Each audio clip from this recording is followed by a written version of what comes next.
दंडोत प्रणाम.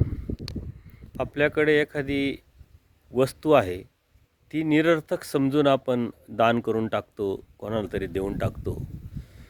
परंतु तीच वस्तू एखाद्या गरजूसाठी अमूल्य अशी संपत्ती ठरू शकते. त्याचं स्वप्न ते असू शकतं. सर्वज्ञ श्री चक्रप्रभू सांगतात, उपयोगा न वचे असे काही असे. आपल्याकडे एखादी वस्तू आहे, ती उपयोगाला जाणार नाही असं काहीच नाही. फक्त ती आपण उपयोगी लावण्याची आपली दृष्टी, आपली मानसिकता, आपली विचारधारा आणि आपलं तसं समज अर्थात ज्ञान असलं पाहिजे. त्याचप्रमाणे आपल्याकडे जे बी आहे, जीवी सामग्री असली तरी ईश्वरी उपयोगा नवचे असे काही आहे.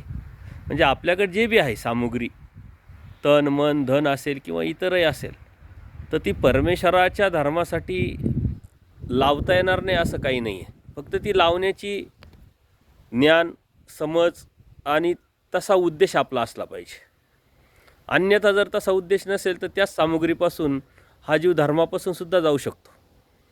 म्हणून धर्माच्या उपयोगी जाणारी सामुग्री जर आपल्याकडे असेल तर ती उपयोगी लावावी, अन्यथा तिचा त्याग करावा, असं स्पष्ट सर्वज्ञ श्री चक्रप्रभूंनी सांगितलेलं आहे.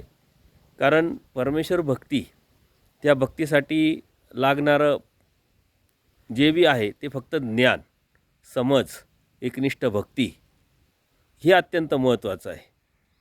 यदा कदाचित याच्या व्यतिरिक्त जर आपल्याकडे काही असेल आणि ते उपयोगी पडेल असं म्हणून जर आपण सांभाळत बसलो तर तेही धोकादायक आहे.